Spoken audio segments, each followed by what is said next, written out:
EastEnders George Knight could end up regretting, or not, constantly meddling in Ravi Gulati's drug dealings, as Walford's notorious villain vows to take him out for good. Ravi already has more chaos than he can cope with, juggling his growing drug network while secretly teaming up with Jack Branning to get rid of the gun linked to Zoe Slater's shooting.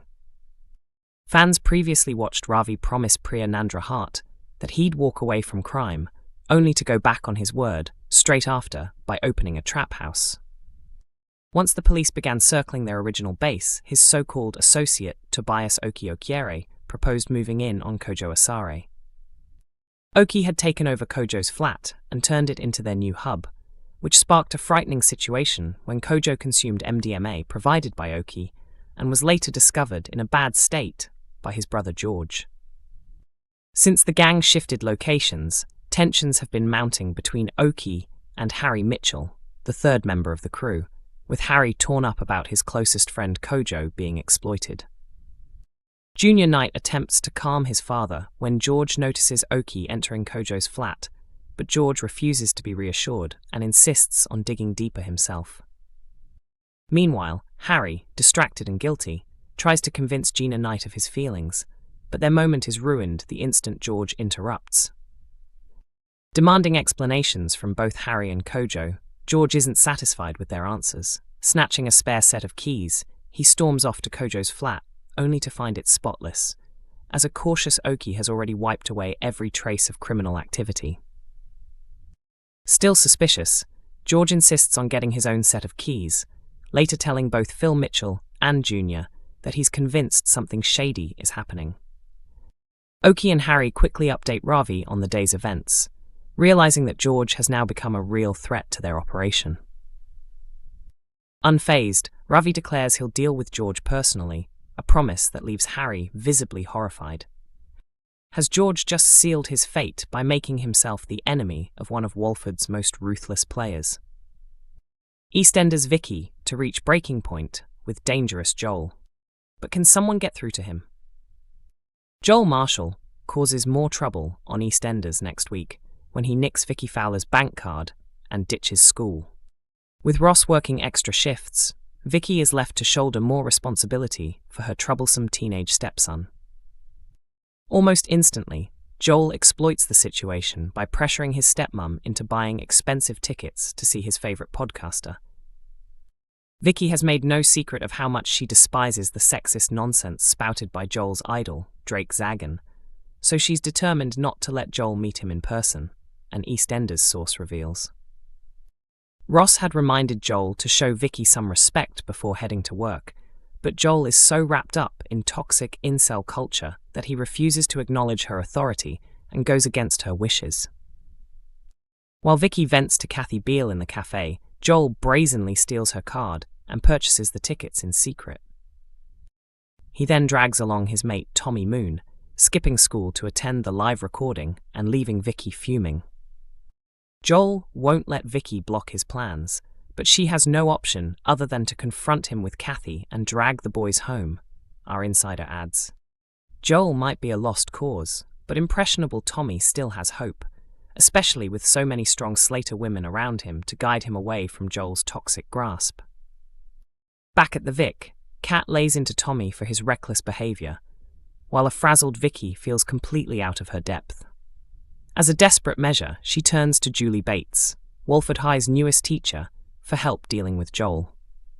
Before Joel, Vicky had no idea how widespread toxic masculinity is among teenage boys, but Julie, as a teacher, sees it constantly, says our source. If Joel won't listen to his family, perhaps an outside figure in a position of authority can break through, though it's far from guaranteed. When Julie finally sits Joel down to challenge his harmful views, could she steer him toward change? Or will Vicky's intervention only push him further down the wrong path? EastEnders to reveal whether Greg is dead as Zoe takes action. Zoe and Stacey begin a dangerous search. EastEnders' Zoe Slater makes a huge admission to Stacey next week, before the pair set out on a tense mission to discover whether Greg, the man who once attacked her, could still be alive. Inside the Slater household, Zoe reveals to Stacey that she ended up in a violent clash with Greg on the day she went to his flat. She then drops an even bigger bombshell, admitting she fears Greg may have died as a result of their fight. Stacey is stunned, but insists they need to act, our EastEnders insider shares. She realizes Zoe can't go on living in limbo, not knowing if she's responsible for this man's death. Zoe reluctantly agrees, and she and Stacey begin keeping watch on Greg's flat. If Greg is alive, the thought of him confronting them is terrifying. But if he really is dead, Zoe will be left with even heavier guilt to carry. The week starts with Zoe returning to Walford on crutches as her recovery from the shooting continues. Despite police reassurance that she wasn't deliberately targeted, Zoe still feels shaken to the core. Her family are quick to rally around and welcome her home, but the attention soon becomes too much, prompting her to storm out. Not long afterwards, Vicky Fowler bumps into Zoe at the cafe and wastes no time bringing up her father, Den. Considering Zoe once struck Den over the head before his murder, the conversation quickly turns sour.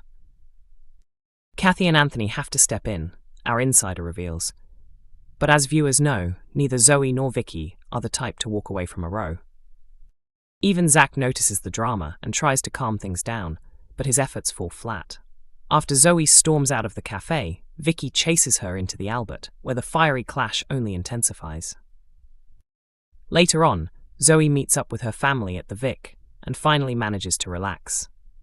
But the mood shifts in an instant when she discovers an online article about the shooting, thanks to Freddie Slater and Mo Harris carelessly leaking the details. Shaken, Zoe realizes the publicity could put her in grave danger. She slips outside and leaves a message for someone from her past. But is she reaching out to old flame Max Branning, or another shadowy figure entirely? Kat and Anthony Truman both try to reassure her, but Zoe's anxiety only intensifies. Eventually, she becomes so convinced she's endangering her loved ones that she starts packing her bags, determined to leave Walford behind. Stacey intervenes just in time, begging her not to run away from her family again. Not long after, Zoe confides in Stacey about Greg, and Stacey's first instinct is to approach Jack Branning for help. But Jack, weighed down with guilt over the shooting and distracted by his own troubles, refuses to get caught up in Zoe's mess. With Jack unwilling to step in, Stacey and Zoe are left to handle things themselves.